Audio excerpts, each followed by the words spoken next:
Presidents of the St. Louis League, and I'll be your moderator for this evening.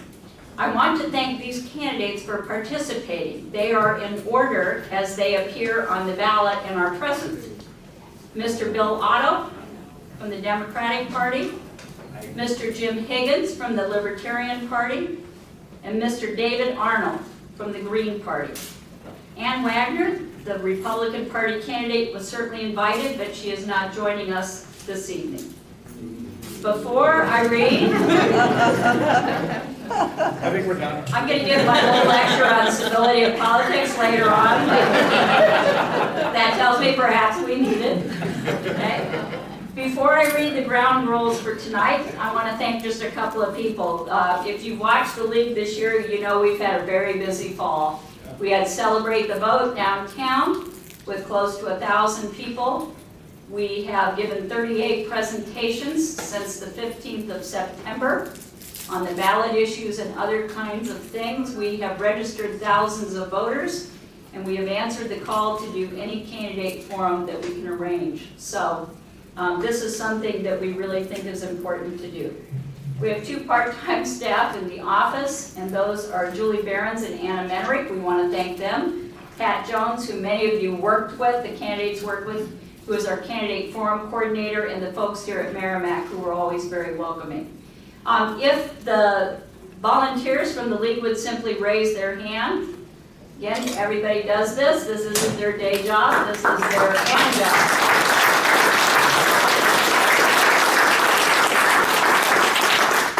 So, here's the deal. And it being a very strange year, we still have the same mission, which is to empower all of you to participate meaningfully in the democratic process. And we believe one of the very best ways to do that is for voters to learn about people seeking election, not in 30-second ad sound bites or nasty radio shows, but to hear the candidates speak and answer your questions in a public forum. So let me review the rules for everybody. Candidates are seated in the order that their names appear on the ballot. They're going to give their opening 2-minute statements in that order.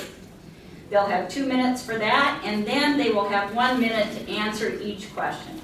And even if a question seems to be directed to one of them, I'm going to let all of them have equal time to answer those questions. Then everybody's going to have 2 minutes for a closing statement, and we'll start with Mr. Arnold and go back, and Mr. Higgins is always in the middle. So, okay. Now here's your job, because without you this doesn't happen, although I'm looking at the cards already on the podium here and I know you're doing it. You need to write questions. They can be directed to the group or to one, and when you're done writing them, just raise your hand and one of our volunteers will collect that question. Please write questions that are of general interest and not about personal matters. The League believes that these forums should cover issues, not personalities. There's the timekeeper, Barbara Harris. If you don't know her, she's a very tough woman. Don't mess with her. She's going to time all of these things, and she'll show you. And Mr. Otto, we're going to start with you. Well, first off, let me thank the League for holding this tonight. Very, very, very thoughtful. I certainly appreciate it. I hope that there would be more folks here tonight at this table. But I certainly I commend the audience and the folks that are here tonight. And I will tell you that 43 years ago, I attended Merrimack College. I think it's changed a bit since then, but that's the last time I was here at Merrimack. I think too often our elected officials forget that their first duty, first and foremost, is to be public servants. It is hard for the voters to trust and to put their trust in elected officials when they know that they're spending more of their time on special interest, more of their time on serving large donors, or trying to advance their own political career. I am a husband, a father, a grandfather, a United States Navy veteran. I'm a 31-year career air traffic controller, and I am serving in the Missouri House now, and at the end of December, I will serve my 4th year. There are 2 terms. I think that the trust between myself and the voters and constituents in the district is the most important aspect that we can have of the job. I am one of the few legislators you'll meet who has never accepted a lobbyist gift, a meal, or a ticket. No matter how good a job you're doing, no matter whether or not you think I am thinking of you first, you're always going to wonder whether you're not getting something or if I'm getting something extra when I'm being wined and dined by the special interest. It started when I first got in the House, and I never changed that philosophy. I think there's a lot of issues here in the 2nd Congressional District. I decided to run because I think this district has been underserved since it was started in 2012.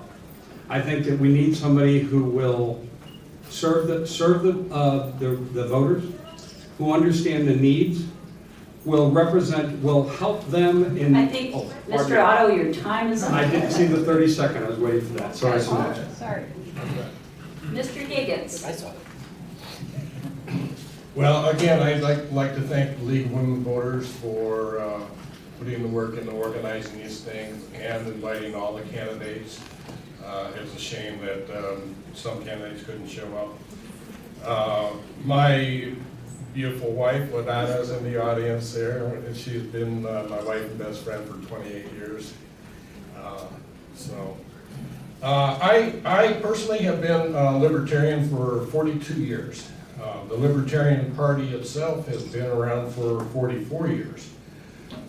During that time, we have made progress, not as much as we had planned, but progress nonetheless.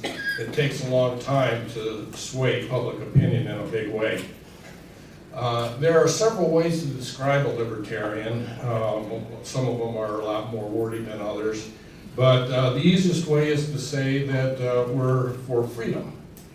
And freedom is a word that gets tossed around casually, but basically the word freedom means the absence of force. And government, by definition, invokes force. So therefore, we believe in a limited government. The proper role of government is to protect our rights, to keep us safe from thugs, and to defend us from foreign invaders. Instead, today, our government violates our rights by controlling our personal behavior, our income, and our economic activity. We have a $20 trillion debt. We have burdensome regulations that smother economic activity. All these things are outside the scope of a proper government.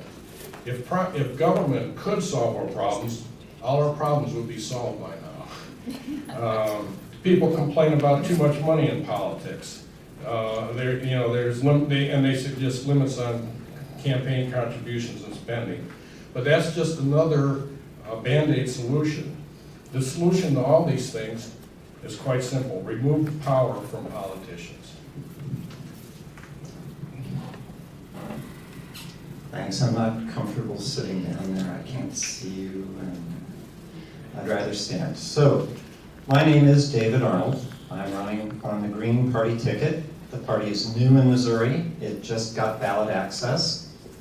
That's why we weren't in the primary. We were collecting 25,000 signatures to get ballot access when everybody else was doing their primary thing. I've heard from a number of interviews of senators and congressmen that you can have one main thrust. You can have two additional interests, and if you spread yourself any more thin than that, you get absolutely nothing done. Taking a hint from that, I think it's important to look at the one thing that is already closer to all of us than most of us realize, and that is the power of deep artificial intelligence. AI has been around for a long time. Deep artificial intelligence is different. Even in 2013, people were poo-pooing the idea of cars driving themselves or trucks, even though our tractors, our mining equipment, and our warehouses are full of autonomous vehicles. But that's changing rapidly due to the discovery that the chip on your graphics card in your computer does the kind of processing required to do phenomenal things better than a CPU. This change is going to vastly reduce employment. We have 3.5 million people who are truck drivers. The trucking industry is spending billions on artificial intelligence to get rid of the driver in the truck, and they will succeed shortly. Therefore, we will need to implement a basic income to provide people with money so they can participate in the economy instead of depending on wages. Okay. Now, we're going to start the questions, and Mr. Higgins, you are first. Here's the first question, and everybody gets to answer it. How would you work on breaking gridlock in Washington? Well, the main problem with gridlock, it's progressively getting worse, is the redistricting. The major parties can divvy up. If you look at these districts, they're all kind of convoluted. They kind of wander all over to pick up either all Democrats or all Republicans. So the candidates, when they go there, or the elected officials when they go there, don't really have to cater to the general public. They can cater to their base. So we need to have talk about artificial intelligence or a computerized way to develop these legislative districts, and don't let the politicians mess with it. Every year, every 10 years, they have a chance to redistrict, and they just make it worse and worse. It goes this way. Yes, Mr. Arnold? I'll pass on that one. Okay. Mr. Otto? Thank you. Jim, I think Jim's right there as far as redistricting. Redistricting has been a disaster for a lot of places, especially in the state of Missouri, where we see these districts that are written up more for benefit of the political party. Iowa has a redistricting commission. I file a bill on that every year to try to get that passed. But of course, that's an important aspect. My hope is that this year we get more of an even house. And I think that's an absolute. I've spent 4 years in the Missouri House. I understand how to legislate. I know that the real work is not done on the floor where you get to make these grand speeches and try to get your name in the paper. The real work is done in committee, in collusion and collaboration with folks that you might not normally have a lot in common with. I told a group of kids the other day, voters need to understand that compromise is not a dirty word. And we can't be punishing legislators that do find a way to compromise and to get bills done. I think there are a lot of avenues there, and my hope is that we have a balanced House, or more of a balanced House, and we spend more time in interest of the voters. Okay, Mr. Arnold, you're going to be up first this time. And several people have written about the Supreme Court decision, Citizens United. They want to know what your position is, and let me put another question with this. What do you think about the court designating that corporations are persons? Thank you. I'm not going to pass on that one. Fictional bodies are not people, period. The court was way out of line, and it makes you wonder about the other pieces of what was going on in the court that it got away with something like that. The Constitution's actually pretty clear about what the powers of the Supreme Court are and are not. Read it. It's a very easy document to read. I think you'll find that there isn't anything in there that lets them declare that fictional entities are people. And I think the people are going to be the solution to that problem. We have to make a single consensus among us, and then the legislature will reverse the court. Okay, Mr. Otto. Thank you. One of my priorities, of course, is to try to find some way to find legislation that will counteract the Citizens United Citizens United decision. I think that the idea, the concept, and I don't think the court's meant to go this way, that the more money you have, the louder voice you have. I don't think that was ever the case. With that in mind, though, there are some constitutionalities within that decision that are going to be hard to overcome. There are First Amendment aspects of it, so legislation that has to be proposed more on transparency. I think that eventually with the amount of money they can spend. You guys noticed that today, of all times, we had $4 million coming to the state of Missouri for a single candidate. Those sorts of things, I think, they don't sway the voter, they override the voter, and frankly, cause a lot of discouragement amongst the voters for whether their vote and their voice is really there. Citizens United must be. I believe your time is up. Mr. Higgins. Okay, well, I do believe in Citizens United. It sounds like it is kind of perverted only because the politicians have so much power, and these corporations spend a lot of money lobbying the Congress, and they could be better spending that money making things for us. And so the problem is that the politicians have the power and the control to influence how things happen in the marketplace. So they do. They spend a lot of money. Corporations spend a lot of money lobbying. If you consider a corporation not a person, that's fine.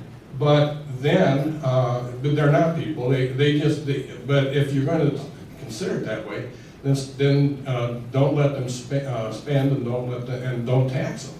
You know, people have the income, corporations don't. Okay. Mr. Higgins, I believe you're going to be first this time. Okay. What can Congress do as the federal government to improve education for our children? The least they do, the better. The school districts, each in the district, school district is a different problem. They have you know, different environments and different things that they have to treat. We can't dictate on down from on high on down a one-size-fit-all solution to all these school districts. So the government should just pretty much step aside. It's a individual thing that's, you know, school districts, local, should customize for themselves. Maybe they should allow parents, you know, school vouchers or tax credits, and allow parents to use their education tax dollars as they see fit, and break up the local public school monopoly. That would go a long way for competition and innovation. I believe your time is up. Mr. Arnold, what about you? Wow, well,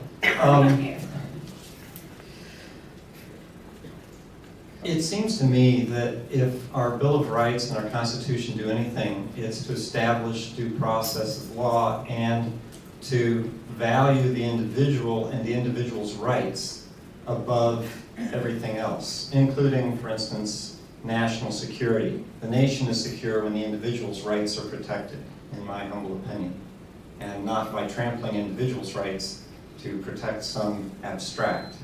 Article 5 lets us change our government. So when we get to education, our education, I think, should be equally funded across all school districts. That's going to take some work to figure out what mechanisms. It probably should be done at the state level, but the government at the federal level should enforce the constitutional principle of equal access and protection under the law. Okay, Mr. Otto. I think the public education is the most important aspect of government that there possibly is. I do believe that most time that public education needs to be done some sort of from the bottom up. I think that Board of Educations and those entities really have the best understanding of the needs of their own particular district. But I do think the federal government can participate not only in funding and those sorts of things and the grants that they give out, but by addressing sometimes some of the economic issues that a lot of these districts face. Although I think it's a direct connection, but I think a raise in the minimum wage can help some of these communities that are having so much trouble, that are having issues of the multiple jobs and trying to make a living to be able to send their kids to school and to protect and provide for their own children. I also think higher education, the cost of higher education is escalating entirely too high. And I also believe that we can do something about the cost of loans for those that have loans for education and those that will eventually get them. Okay, we're going to start this time with you, Mr. Arnold. And what would you do to ensure the survival of Social Security? Several questions on Social Security, so. Just that one. Yep. Okay, so the survival of Social Security is based on the fact that at a certain point we don't earn money anymore and we still have expenses. If we implement a basic income, also known as a citizen's dividend, which almost happened under Richard Nixon, the House passed it, but the Senate flunked it because it didn't provide enough money. If we provide a basic income, a lot of the entitlements necessity goes away. Each individual citizen gets an amount of money adequate to housing, food, education, healthcare, and some discretionary funds, and we run the economy that way instead of fictitiously creating money in banks and loaning it to people in the economy. Okay, Mr. Otto? Thank you. Social Security is vital for our seniors, and is something that we absolutely must be prepared to protect and preserve, not just for this generation, for generations ahead. The easiest way to fix Social Security right now is to lift the cap. You could lift the cap either completely off or lift it to a certain level. My concern about lifting it to a level, although frankly, once we get past the baby boomer bubble, I think Social Security will sort of self-fix itself as the costs come down and the number of folks that are on it. But absolutely, you can fix it by lifting the cap. What we can't do is put it into Wall Street, where people with money already make more money off their dividends. It would be disastrous for those of our seniors who had been subject to that in the 2009 recession and were never able to make up the money, as a lot of folks have done on Wall Street so far.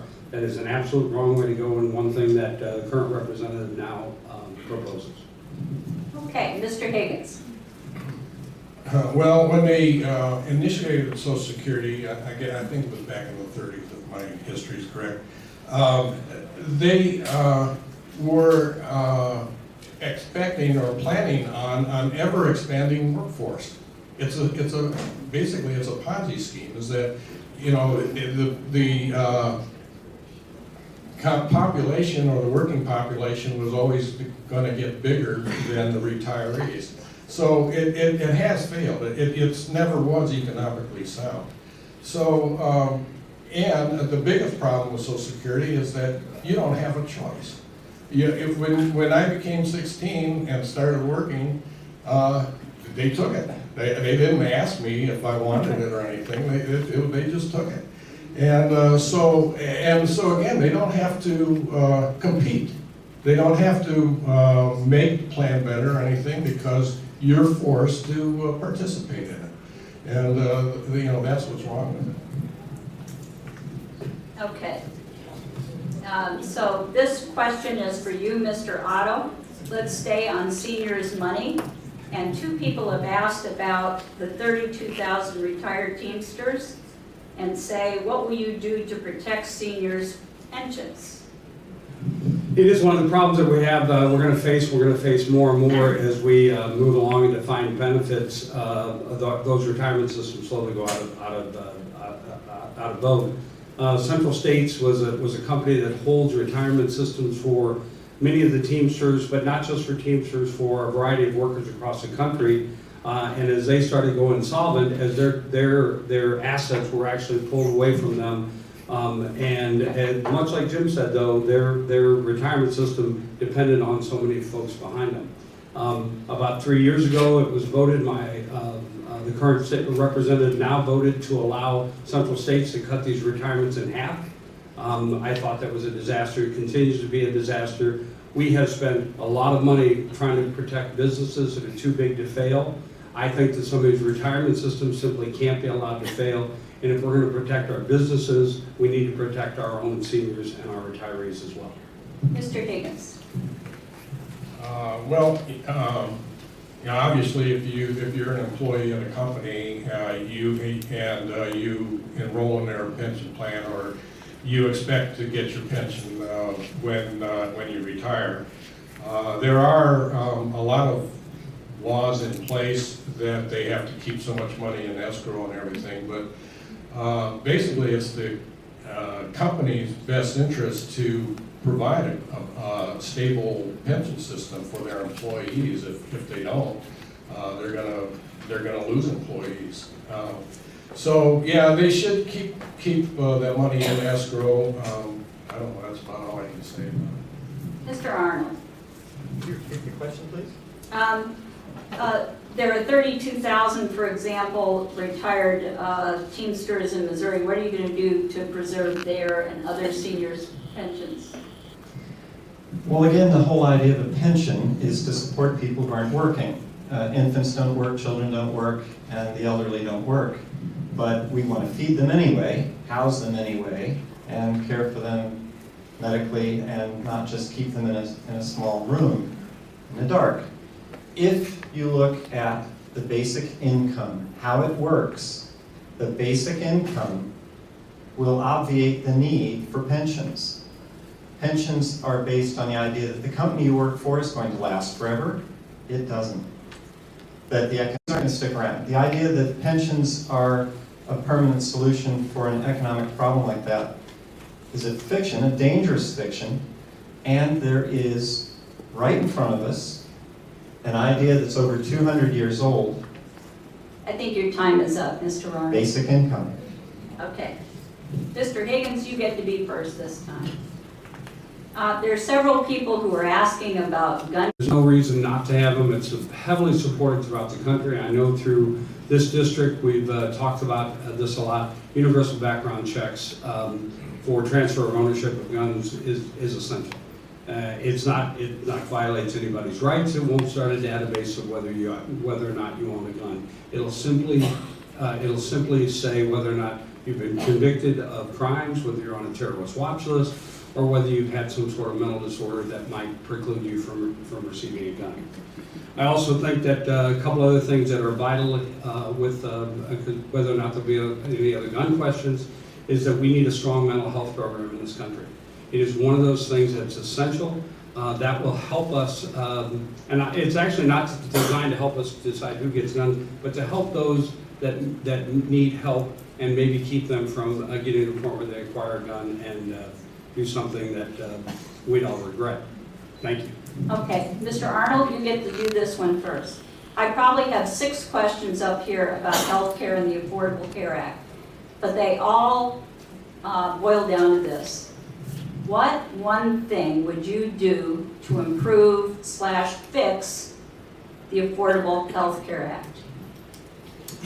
That'll take 7 seconds of my time. Change the age for Medicare to -9 months. You're eligible as soon as you're conceived, period. I do not want health insurance. I want health care, period. And the money that gets spent into the insurance system is a total waste. Completely. We just changed the Medicare age, and Obamacare can float away because nobody pays premiums to them anymore, and it's gone. Really, seriously, Medicare age 0 isn't quite good enough. We want to take care of the prenatal needs, and so -9 months, and that'll do it. Mr. Otto.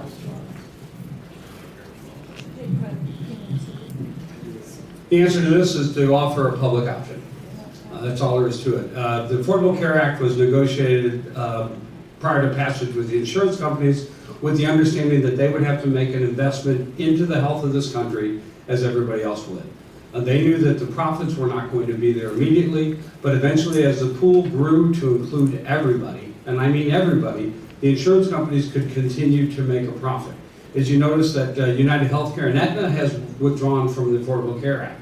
It's because they've sucked the profits out of it they can now, and they want to walk away. You hear all the time that your premiums going up. Fact of life, in the paper today, they said premiums have gone up in the last 5 years 20%. The previous 5 years to that, they went up 63%, and the previous 5 years, they went up 31%. The Affordable Care Act is not sucking out jobs. It is not hurting this country. It is essential. And I really like the idea of the -9 months. That really sounds fascinating. But we have an opportunity we should Your provide. time is up. Mr. Higgins, let's hear from you. The healthcare, Obamacare or Affordable Health Care Act is a disaster. I guess I agree. I disagree with both my opponents up here.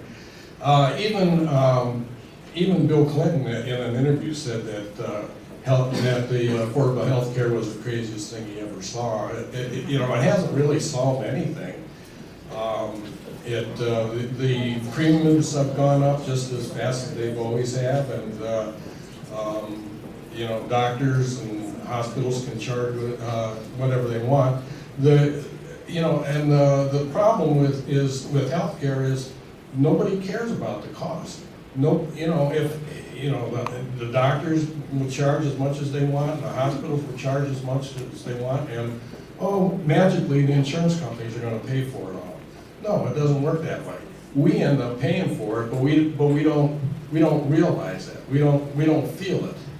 So I guess we should have I more. think your time is up. Okay, both of us missed that one.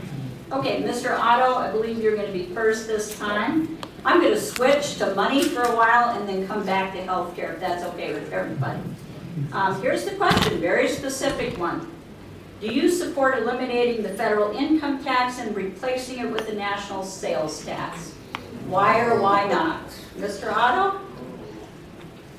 No, and why would you? No, sales tax is the most regressive tax there is. No, it's hard to even define the question. Under no circumstances would I get rid of an income tax versus a sales tax. A sales tax is regressive. The most that makes the least amount of money pays the most amount in sales tax. It is an unusual question. I didn't expect this one, but it doesn't really make sense. Income tax should be for that. There are, and as we've all heard with all the presidential elections, it's possible to get out of paying income tax just simply with your deductions and the way you handle your business. But the concept of anything like a sales tax has been proposed in this state to fix the roads is just wrong thinking. We need to ensure that those that are making all the money, making a lot of the money, pays their fair share of taxes without a doubt. Okay. Mr. Higgins? I don't feel strongly about a sales tax or income tax. We don't have, I don't care where the money, the politicians are always dreaming up new ways to get our money, new ways to tax things. We don't have really a tax problem, we have a spending problem. They get up there and politicians get elected, and the first thing they want to do is give away free stuff to everybody, so they'll get reelected. So we have a spending problem, not a tax problem. The income tax, I guess, is can stay the same. Sales tax is not a progressive tax, like Bill mentioned. So that probably, even if we wanted to have that, I don't think that would happen. So. Okay, Mr. Arnold? Yes, get rid of the income tax. It hasn't always been here. A lot of us forget that. It's sort of like the size of your monitor gets bigger and you get used to it right away and you think it's always been that big. It hasn't. Income tax was not always here. We don't need it. We really, as a population, don't understand how money is created in our country or in the world. And it's not created out of gold mines or silver mines. It's created either by the Treasury, pre-1913, or by creating credit and then loaning that into the economy, laundering it, if you will, through a borrower and turning it into money. There's a better way to create our money. We do not have to create our money as debt. Therefore, we don't have to have an income tax to pay the interest on the debt money. So the need for the income tax goes away, and the government can spend the money it creates. Okay, your time is up. Period. Mr. Higgins, and I've got 3 questions that are exactly the same. What's your position on TPP? Well, I believe in free trade. I guess overall, it's complicated. Overall, I guess I would support TPP. There's some bad things about it. If you really want free trade, you don't need a 500-page document to, implement free trade. I mean, the TPP is more managed trade than it is free trade, but overall, if you can exchange goods, if you can improve the exchange of goods between 2 nations, both countries benefit. There might be some losers and some winners. There's more winners than there are losers, but that's the nature of economics, that things evolve.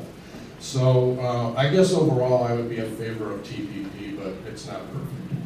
Okay, Mr. Arnold. I'm against TPP and all the other trade negotiated treaties that we have because they aren't about free trade. It's a misnomer. It's about very carefully crafting trade rules to benefit some and disadvantage others. Everybody in this room, I'm guessing, is disadvantaged, and 0.011% of the world is advantaged, and we live with that. I've been looking for a spot to get it in, but a nice guy named General Smedley Butler wrote a book called War is a Racket back in the 1930s, and it is very thin, easy to read. I recommend you get the free version online tonight. You'll be amazed. Nothing has changed since the 1930s, and we should not be giving a small group of people the advantage offered by the protection of these 500-page and greater treaties. Okay, Mr. Otto. Yeah, I too am against TPP, and especially TPA when it's first negotiated. This was a negotiation done in secret, brought to Congress for vote, and put forward that way. I am completely against it.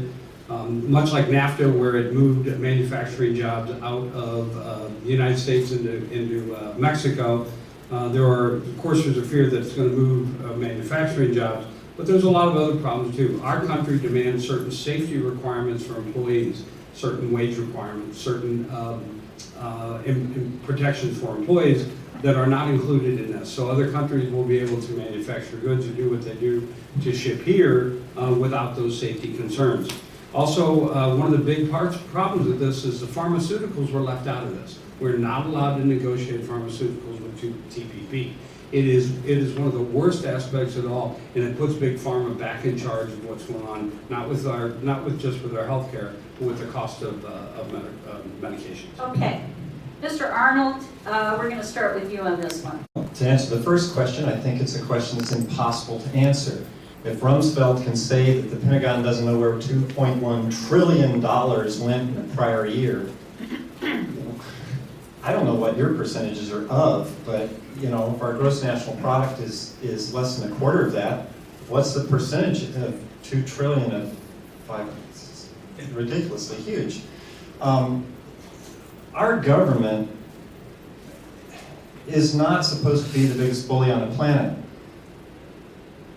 We aren't supposed to have a military budget that extends over 2 years.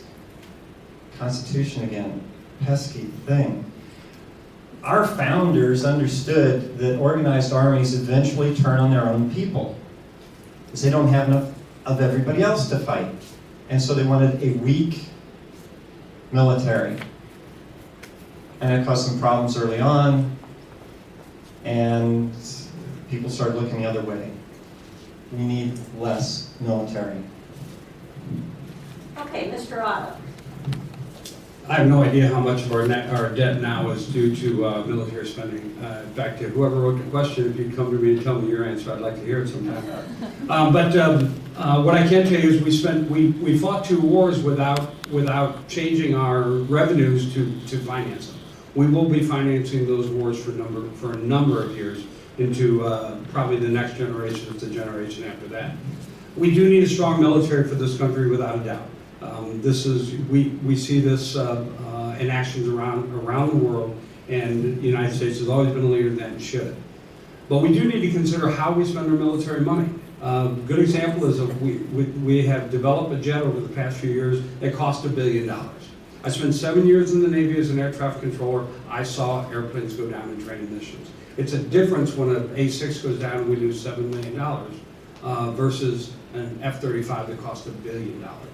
We can spend our money more efficiently and better to protect our country and our soldiers. Mr. Higgins. Yeah, military spending is way too high. I don't know what percentage it is, but I know under Bush, when he was president, that the Iraq War cost over $1 trillion. That's just in monetary terms, and we're intervening in the foreign affairs of, in the countries around the world, which is causing more problems than it's solving. So there's not only the monetary cost, but it's the human cost. I mean, we've demolished Iraq. I mean, Saddam was a bad guy, but at least it was a functioning country. When we were done, they didn't have electricity or water or anything. So why do you think there's terrorists that want to come after us? Because we're over there bombing them and droning them. So that's got to stop. Okay. Mr. Otto, we're going to start with you. What one thing would you do if you could to improve veterans' health care? I think we ought to consider veterans' health care on a public option or a Medicare style system for them. I think that right now the Veterans Hospitals and Veterans Care is not working the way it's supposed to be, and a lot of it has to do with not only inadequate funding and inadequate management. I think that there's an option that we could look at to allow our veterans, and I would actually propose that they get lifetime medical care, but to allow our veterans to be able to go to any doctor they want in a Medicare style, and then to go to the Veterans Hospital for specialized care, especially in trauma training and all of that. You all know that the #1 rise in suicide in this country are returning veterans from war. I would be in favor of putting them on some sort of program that virtually assigns somebody to them to get them past those trying years when they come back. And I think there's lots of ways that we can improve their health care. Okay, your time is up. Mr. Higgins, what do you think? Well, once again, it's another failed government program. When the bureaucrats run stuff, it just doesn't work. But we did make a promise to our veterans, and we owe them that.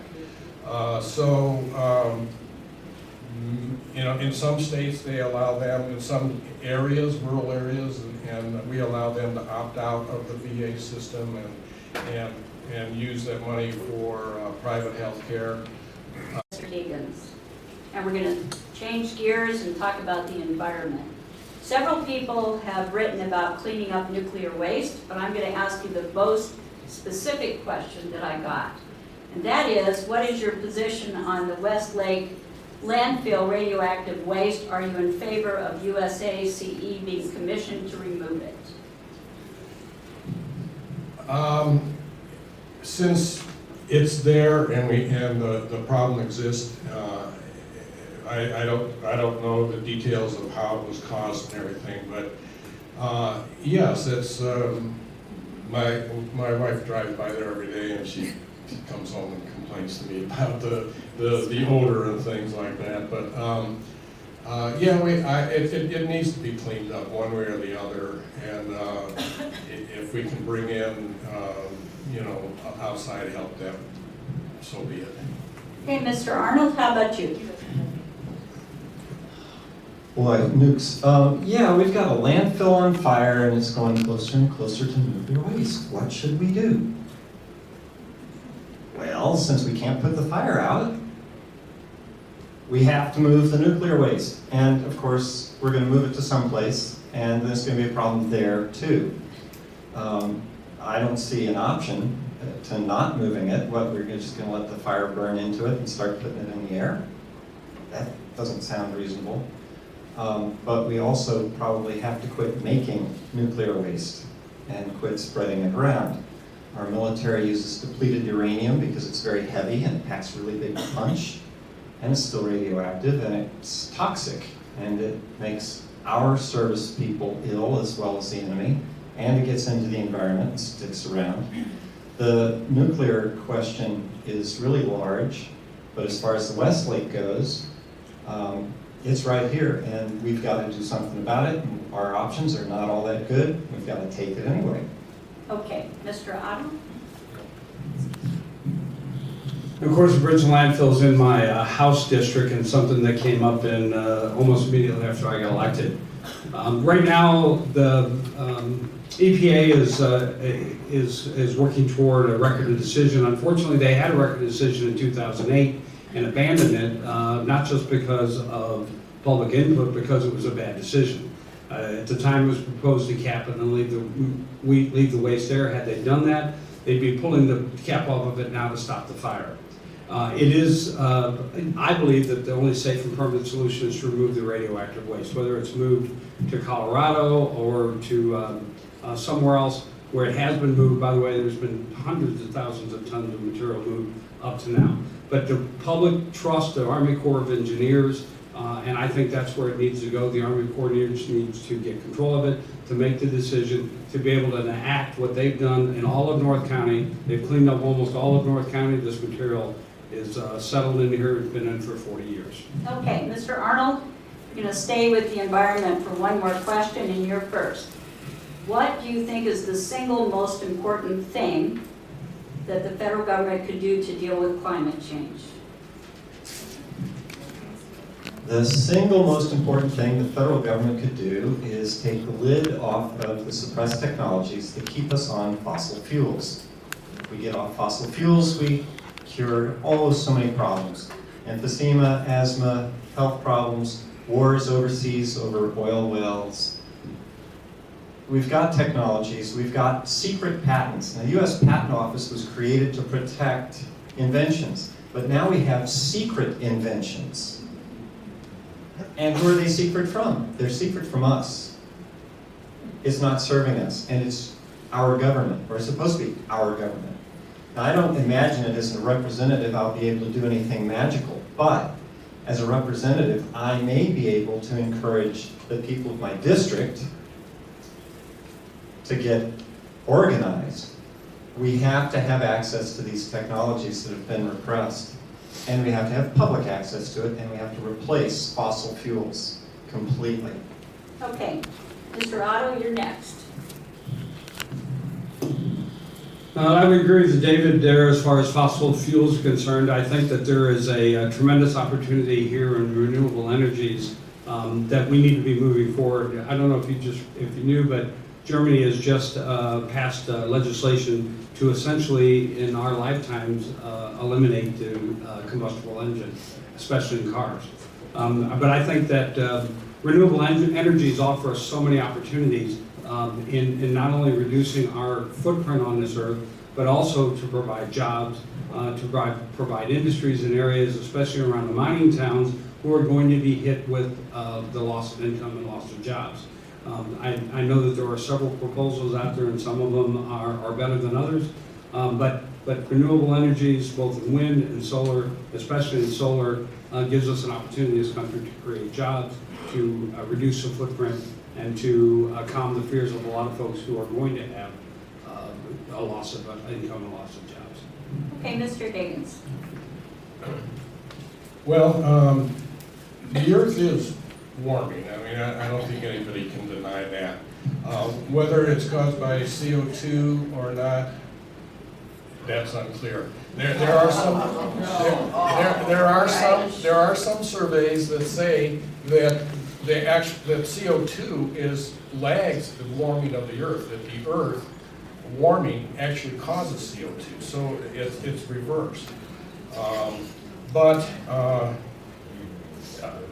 The solutions they propose, wind and solar, they're not going to get the job done. I mean, my wife was born in North Dakota. We drive up that way, and there's acres and acres of wind farms just all over.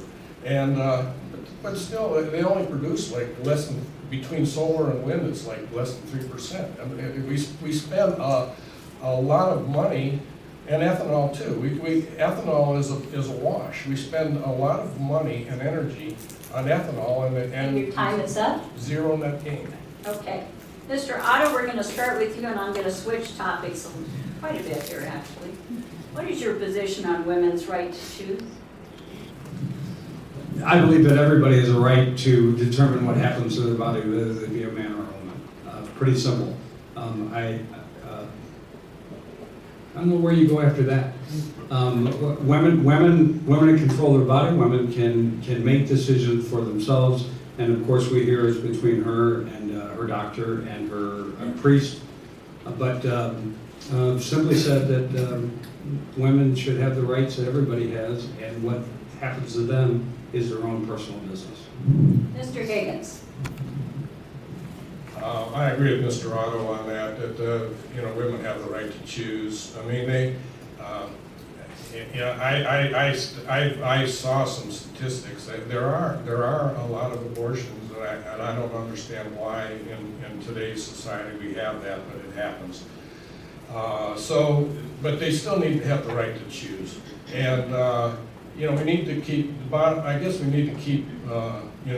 It's safe and legal. We don't want to go back to the way we were before. That's about all. Hey, Mr. Arnold. I think we've got a malformed question. And what I mean by that is you get the pro-life people and the pro-choice people literally talking about a different question. And I think there are valid points on both sides, all of which need to be considered at once. 9 out of 10 conceptions naturally don't implant in uterus to begin with. 9 out of 10, the vast majority. Within a year, a healthy male and a healthy female will end up getting a pregnancy that sticks. At the same time, I think our society has a responsibility to decreasing the demand for on-demand abortions. The situations are not happy ones, they're not benign, they're serious, and I think we have a societal responsibility to avoid the problem before it occurs. Okay, Mr. Higgins, we're going to start with you on this one. And what would you do to make sure that women get equal pay for equal work?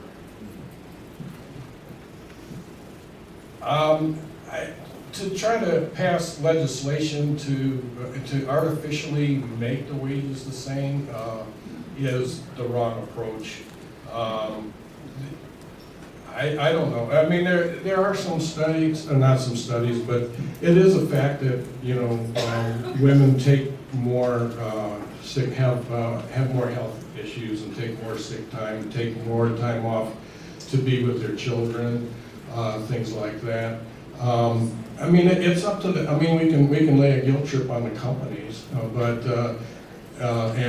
try to get them to do this, but to artificially mandate that we pay women equally, I can't go along with that. Mr. Arnold? Wow, what a can of worms. Okay, so first off, family leave ought to be for men and women. And women should be able to nurse for the first 5 years. It's better for the baby's brain and their development. And dad can't do that. So women are going to disappear for that part, maybe. Okay, so what? We have to have our priorities straight. And if we have a basic income, we get rid of one of the other problems, which is intimidation in the workplace. So men don't take off time to go take care of their kids because they're afraid they'll get fired and they won't get hired someplace else. And the fear is justified because what happens when the women take off and they go away from the workforce and they try to get back in? They can't get back in. So we've got a scary workforce and it creates a bad situation, and then we solve the wrong problem. I love a quote from Pynchon. He said, if they get you asking the wrong questions, they don't have to worry about the answer. Okay, Mr. Otto. Women are completely equal to men. The idea that family leave is for women only, for men, is ridiculous. Right now, you know that women make 76 cents on every dollar a man earns. It makes no sense. If we need legislation to enact to force companies or to penalize companies that are caught or specifically do things that would end up in somebody being fired or demoted or not being promoted because they had a pregnancy. I think that the whole idea is ridiculous. Women and men should be able to enjoy the same privileges at work. That's all there is to it. If we need to enact legislation, as I said, to penalize these companies, I am all for that. I will tell you, as an air traffic controller and a representative in the Midwest, Des Moines Tower was the first control tower in the country that had more women than men at that tower, and they were just as effective as any tower in the entire country.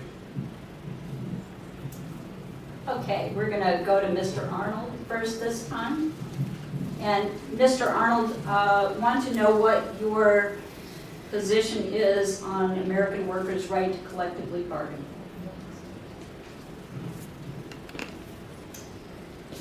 Wow. Collective bargaining is essential because of the way we have the capitalist economy built, because we can have an entire class of people who are relatively powerless. If you didn't have to depend on your paycheck and somebody told you to mishandle chemicals in the workplace or work extra long, skip your kid's birthday party, whatever, you just wouldn't do it. You wouldn't need collective bargaining. For right now, we've got to have collective bargaining. My hope is that in the future, we won't need it, but people should always have the right to assembly and to association. It's in the Constitution. I think it fits for labor unions as well. Okay, Mr. Otto? After World War II, this country was built on those who had collective bargaining, who were part of labor organizations, who actually made the middle class what the middle class was 50 years ago. I am completely, absolutely supportive of collective bargaining for virtually any work group out there, including our teachers, including health professionals. It is part of the wage disparity that we've suffered over the past 30 or 40 years, where folks who have had collective bargaining, employees, unions, employees, organizations that were respected, that fought for their wages, that fought for their fair share of the pie, that kept the middle class valid and kept the middle class as the most important part of this country. And Mr. Higgins? Well, workers do have the right to get together and collectively bargain, but they don't have the right to hold a company hostage. A company should be able to, if they don't want to deal with the union, consider other options. But the economic conditions, if economic conditions are there, if there's a vitality in the economy, you won't have to worry about wages. Labor will, in a really active economy, labor is in demand, and you can ask whatever, you can demand whatever wages, you can demand a fair wage that way. So if you spend a lot of time regulating the economy and mandating things, that puts a suppression on economic activity. Okay, Mr. Otto, we're going to stay on this question of jobs for a while, and you're first this time. 2 or 3 people have written and said, you know, we have all these jobs out there that are available. That we have all these people who are looking for jobs. The problem is that the people who want jobs don't have the skills to do the jobs that are there. What would you do about that?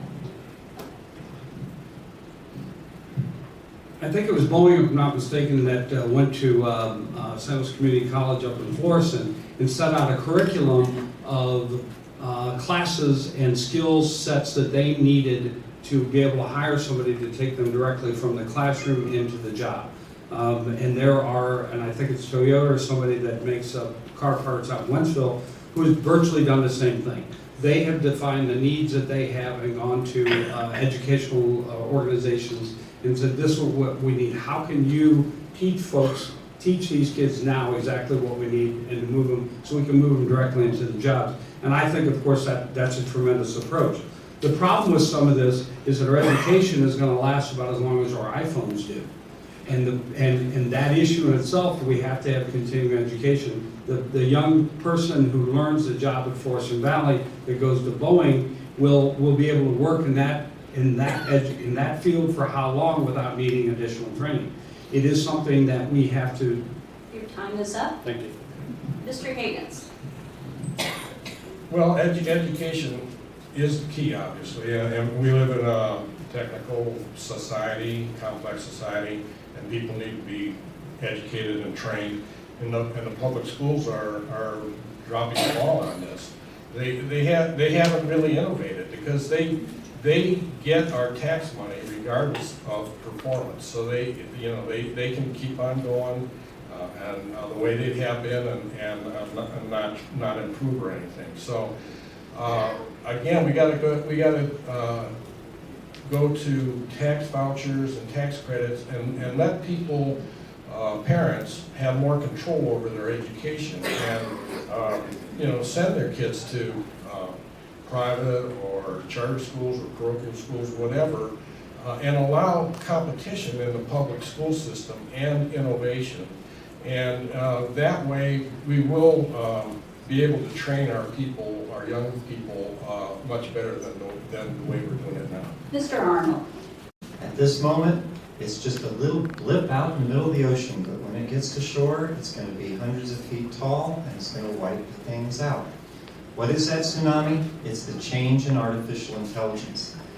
Blue-collar jobs are going to get the axe, but so will white-collar.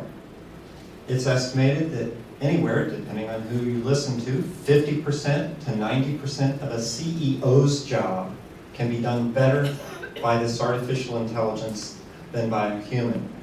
So if you have the white-collar workers and the blue-collar workers with less than half of their job left, you're going to have a line 1,000 long behind anybody willing to do that job for $1 less. It'll be a race to the bottom. We can't keep the same model in our head. And they're right, the technology is changing. The iPhone, gone. So we've got to have a different system. Okay, we're going to change gears again. And just so you know, folks, we are going to get out of here by 8:30, so there is hope. These are great questions. Mr. Higgins, you're next. What would you do to address racism in this country? Well, we have to, obviously we have to accept people as human beings, citizens of our country. But again, the mandates, you can't force people. You can't force people to change their minds. Giving them better education, improving the schools the way I talked about before. That would apply best in underprivileged areas because maybe there's more. They require more vocational education to pull themselves up by the book straps. They don't need to study literature and Shakespeare and things like that. Okay, sorry. I'm saying it's got to be flexible. That our school systems have to be flexible, and right now they're not. Okay. Mr. Arnold? Could you hit me with that question again? Yes. Thank you. What would you do about racism in this country? Gee, as a representative, we're I still, believe so. as I a didn't write the representative, question, not but I just, assume that. just me, I think it'd be nice to have a lot of people interact with people who have a different complexion than their own. It works really well. The military just flipped a switch and said, okay, this is the new rule, and gee whiz, it went okay. And then the rest of society slowly followed. Opportunity to work together on projects, I think, is really important. And right now, there are an awful lot of jobs that don't get funded. They don't get funded because we're under a capitalist system that is coming to the end of its rope. We're about to be in that enviable position where we have a life of luxury. We don't have to work all the time. And the downside of that is everybody's looking at their wages and going, oh, but if I don't work, I don't have any money. And that's a real problem. That's why I keep coming back to basic income. I think if you have a basic income and everybody is secure, then you can have an awful lot of other opportunities. Mr. Otto? I think we need to make sure that we ensure we have educational opportunities and economical opportunities available for absolutely everyone. I think the raise of the minimum wage would address a lot of the concerns and a lot of the issues we have in some of the communities where I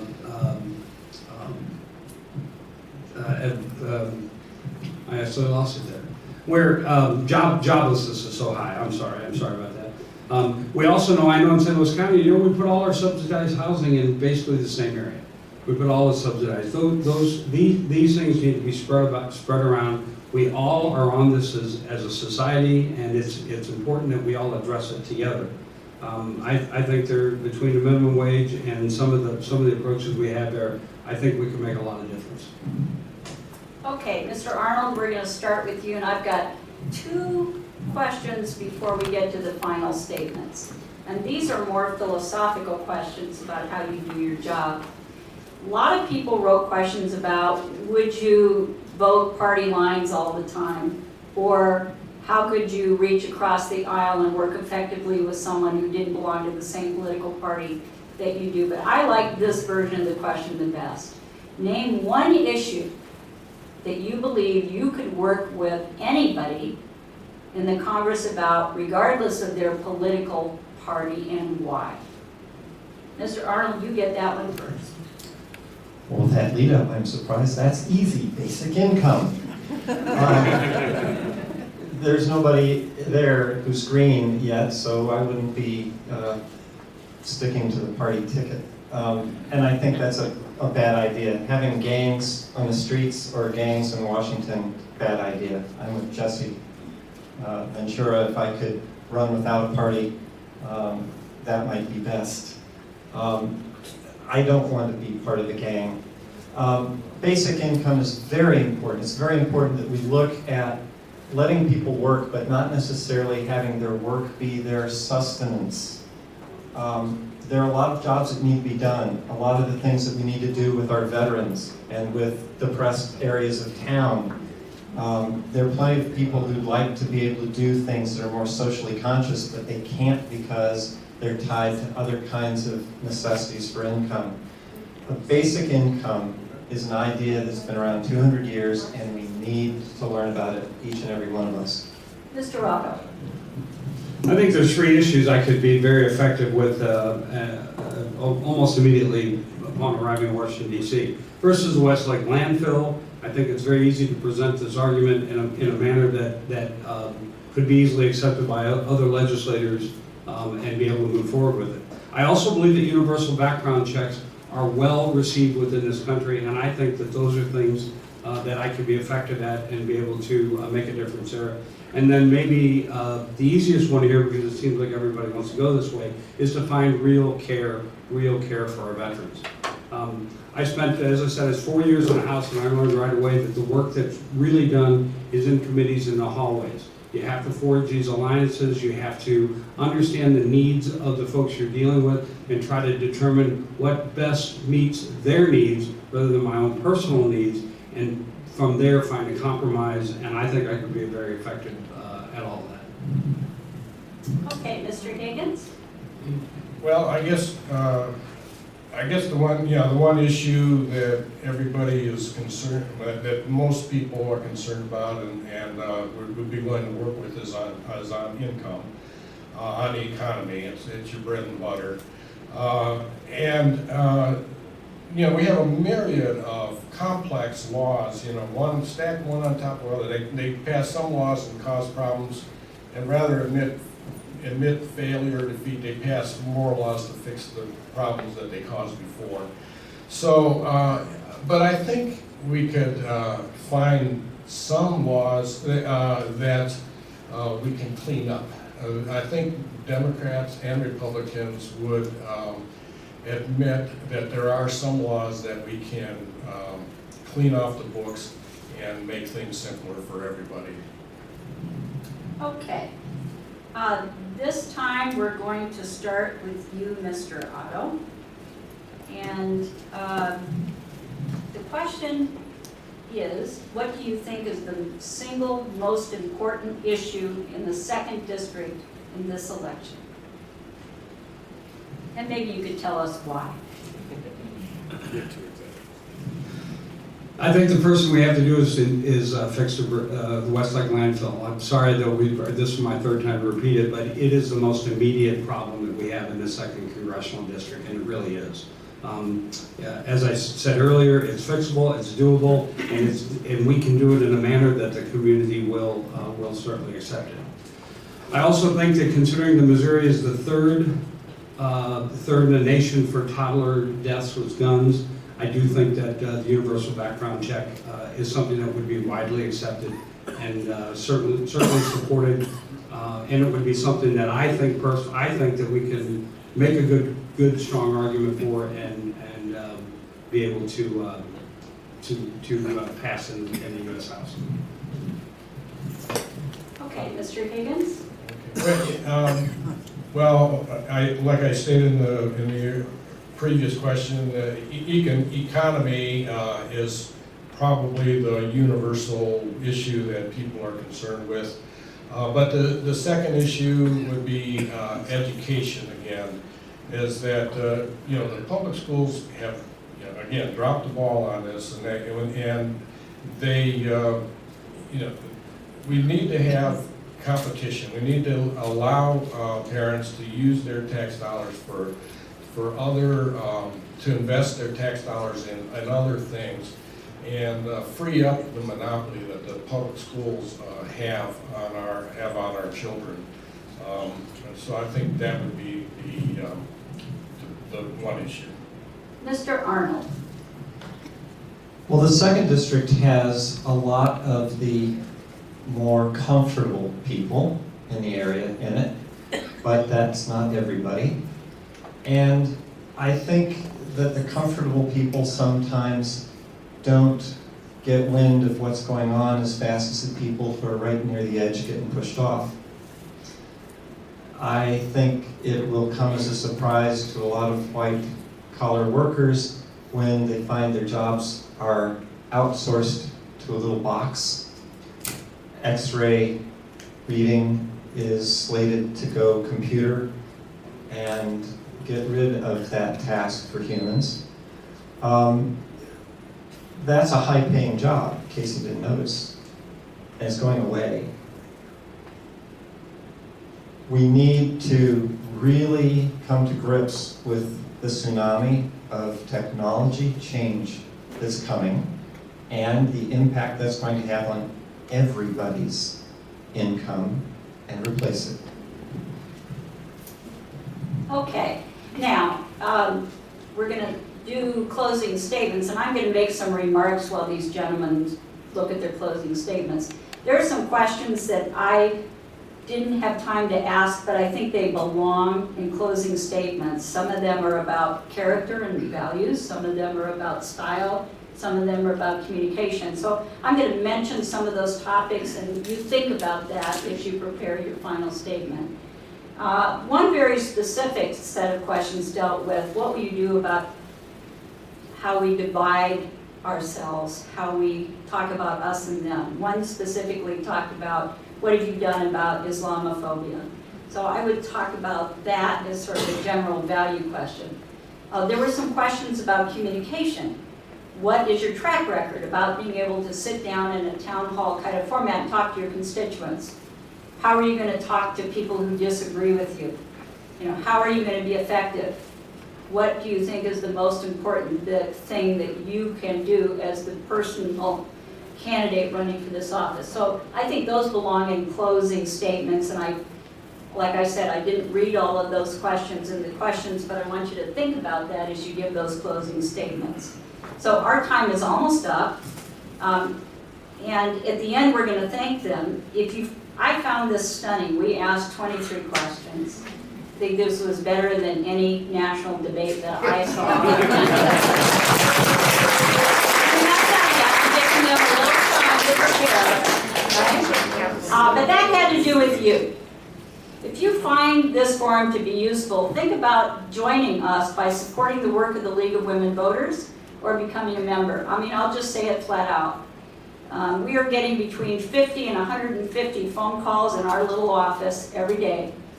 These are people who are turned away by the Board of Elections and by political parties and who need answers to questions, and the election board says call the League of Women Voters.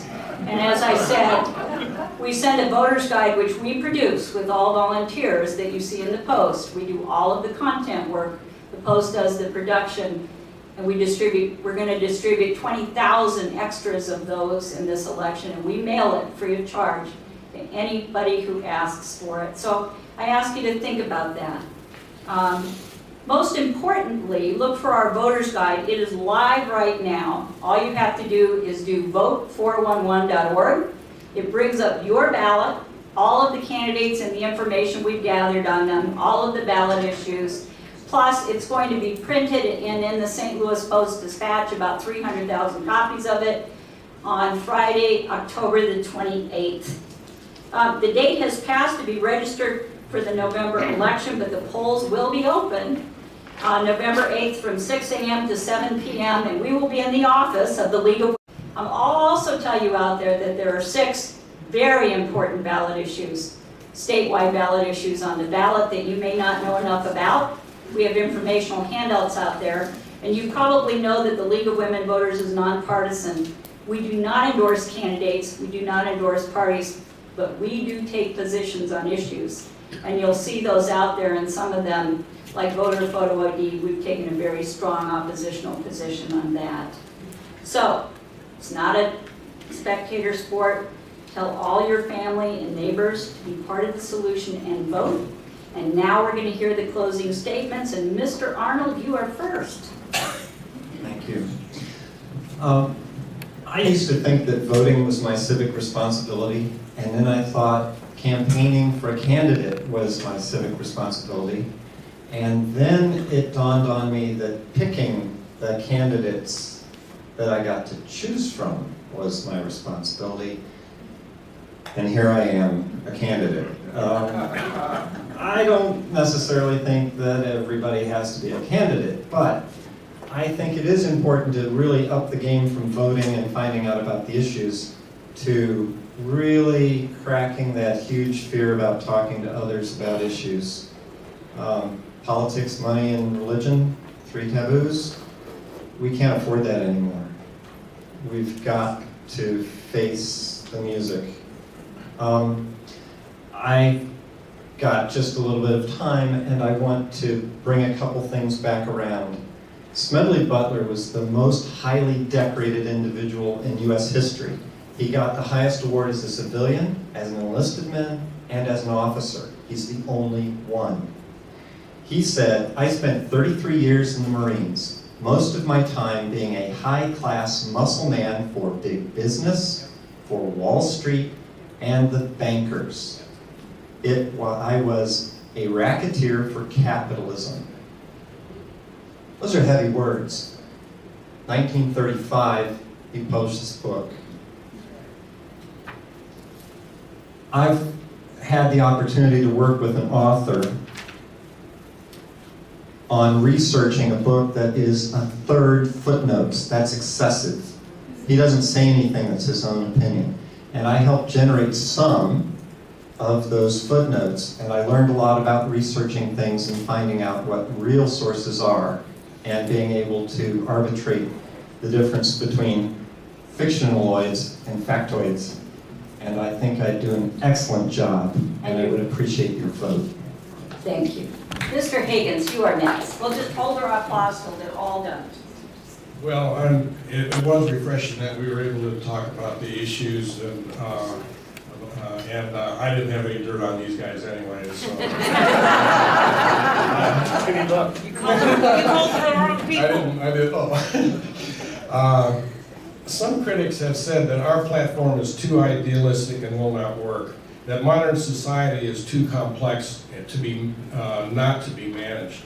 But contrary, the failed policies of the central planners have not worked. And these failed policies are blamed on the free market. Most economists agree that the free market does a much better job of handling the millions of mutual voluntary transactions between people. History shows free countries do indeed perform better. Most socialist countries have already collapsed or have depressed living conditions. Critics also claim that humans are flawed, that we need to control them. However, most people simply adapt to the environment they find themselves in. People behave and produce when provided with incentives, and the free market does that. In a bureaucratic world of controlled central planning, it's irresponsible behavior that gets rewarded. There are just too many ways to scam the system. And furthermore, if humans are flawed, why would we want to give them power and control over the rest of us? A libertarian vote is not wasted. If you want to continue down the same path we are now, keep voting for the same party, for the older parties. It doesn't matter who you vote for, the same thing is going to happen. You're going to get wars and you're going to get a depressed economy. However, if you want to change things in a permanent way, and if you want to take control back of your life and your resources, the time has come to vote libertarian. Thank you so much for the lead. Thanks for having this tonight. It's really been an interesting experience. I think it's apropos that I'm in Merrimack College here 43 years after I first attended. As I attended college on a vocational rehabilitation scholarship. You see, my mother died when I was 15. I was put in the boys' home. Unbeknownst to me then, and probably to you now, the legal age of the state of Missouri is 17. I attended Brentwood High School for a while. My birthday being on January 1st, I was put on the street at 17 years old. No place to go, no place to live. It's there that I learned that the kindness of strangers, perhaps, the teachers, friends, families of friends who saw something in me that lifted me up and gave me an opportunity. My teachers at my high school brought me under their wings. The first person I lived with permanently for a while was a counselor from high school, Brentwood High School. They helped me get my GED. They helped me come to this college, where this college was instrumental in continuing my maturity, as it were, to teach me how to be professional, to teach me how to come to work on time, to teach me basically how to grow up without a family. And then from there I went to the Navy, who was just as instrumental, and then, in my opinion, teach me leadership and how to be a man. I think this is the 27th richest district in the country. It is the 30th most educated district in the country. It is the top 10 immigrant location in the country. There are 60,000 Muslims within this district. You deserve a representative who understands loyalty. You deserve a representative who will be there when you need them. You deserve to be represented by somebody who will show up at a debate and talk to you about why they make the decisions they did. Thank you so much for the opportunity.